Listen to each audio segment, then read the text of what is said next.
would. You know what? I can't really say I am much of a fan of surveillance tech. And the problem with that, for me at least, and the thing is, like, okay, let me put it this way. When it comes to surveillance, it's more of a who has it and who can use it for what purpose than whether or not the thing exists. So what I would like to highlight is a program called ShotSpotter, and there are devices, and you know what, the concept itself is not something I object to. I think all people should have a right to know where all shots are being fired at all times. And if that is something that frightens you, I think you're the creep here. If there is a technology that already exists to make all gun homicides at least obsolete, why would you object to this? Like, I'm genuinely legit curious why you would have such an opinion, what all the basis for it is, and I would like to know in the very comment section of this video so that the people who don't like murder can give the correct opinion on that to you. ShotSpotter is a blowtorch on top of a concept of a solution being presented to the general public as good baking skills. They were supposed to be making brownies. But instead, they're just making the public sick of them in a number of different ways.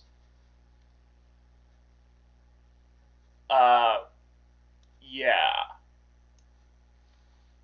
Starting with the efficacy of the system itself. What is it? You know what? I'm going to have a look at the main website. I'm going to use this search engine over here. I wish Google would just take the code for this website over here and just say, you know what?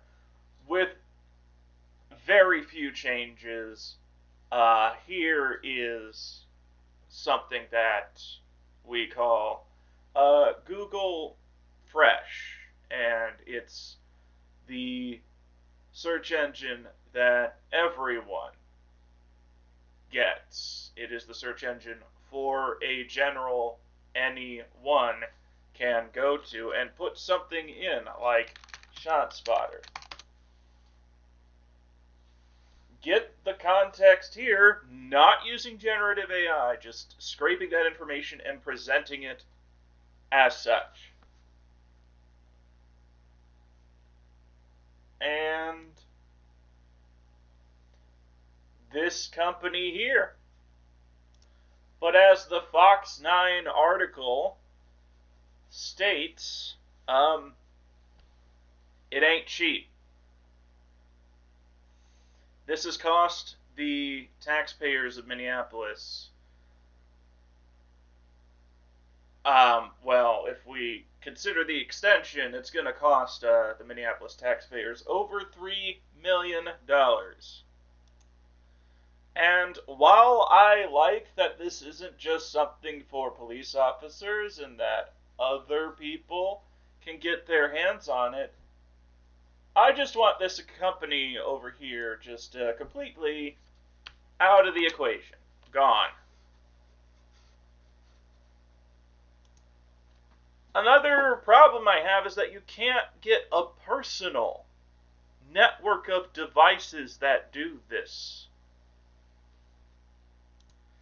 This technology is being examined on the perimeter because we don't understand this, and the city of Minneapolis is giving a sound detection company millions of dollars and just leaving them with a "trust me, bro," and that's it. Meanwhile, gun homicides still happen in Minneapolis all the time. And while it's not as bad as a few years ago, where you could expect to hear them in the daytime at least once, they still happen. People still run around and get away with it. The acceptable amount of gun violence anywhere on Earth is actually 0.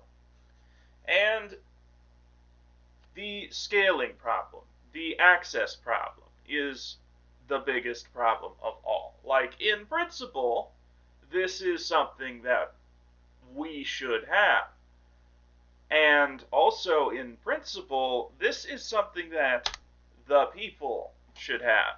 Like, it shouldn't just be a monopoly with patents and patent trolling techniques trolling the city of Minneapolis into spending money that would be best used elsewhere. And you will find such a free and open source instrument to do this with any technology, with any processor, guaranteed to work as long as you can install the Rust programming language onto it, and absolutely if it is a Pentium 4 processor or newer. So technology that is 20 years old or older can work with this program, and this can be scaled and tested. With one weird trick, I saved the taxpayers of Minneapolis millions of dollars of money that would be better spent elsewhere, and punched the CEO of ShotSpotter in the dick. See, my approach to this maniac, this Elon Musk that everyone hates and should hate because he is a bad person and bad for anyone who is not Elon Musk or who works in businesses that stand in the way of his agenda. And many of you work for those businesses. I work for one of those businesses, and that's all I have to say about that particular strand of context. But yeah, I have a program now. And all you really have to do to put it on your system, the code itself, is git clone this. I believe this should work. I believe the GitHub site is set up now. I am getting so far ahead of the Git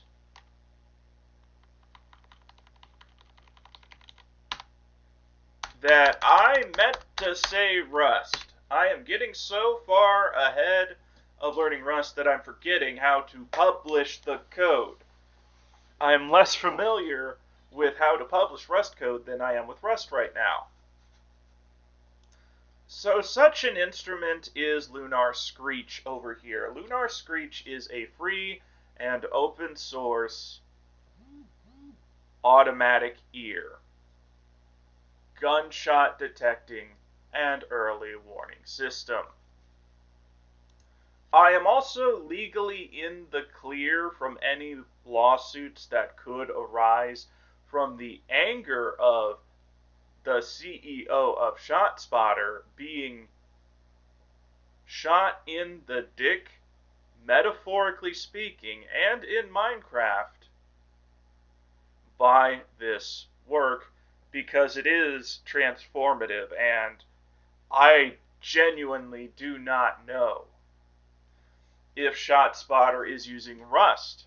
We, the public, do not have access to this information. The patents are available, the code is not. But this is beyond the scope because it has its own features and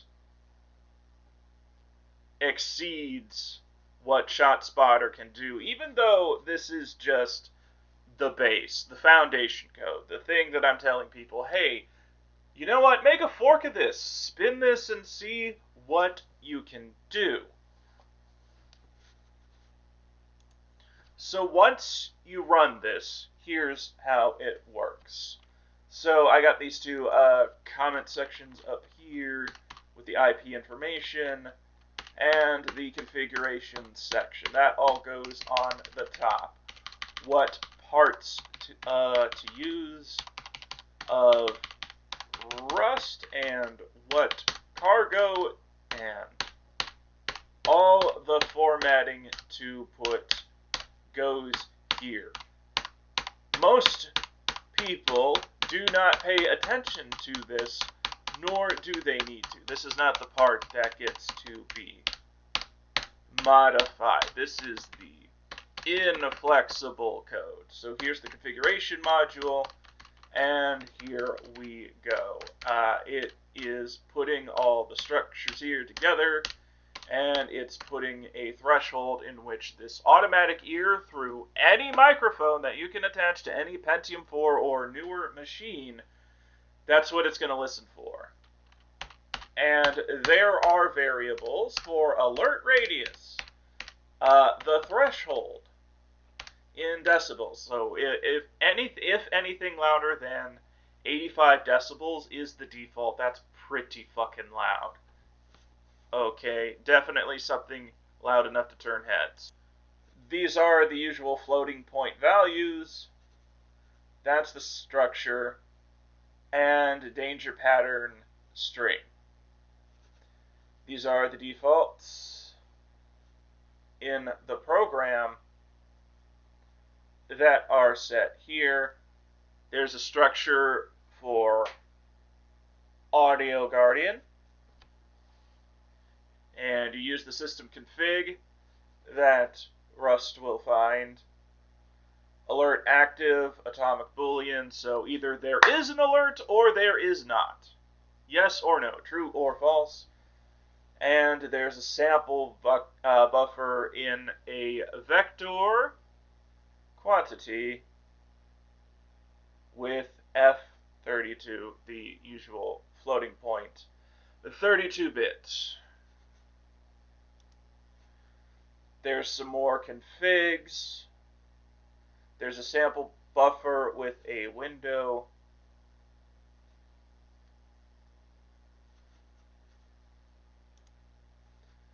There's an async variable for manual override.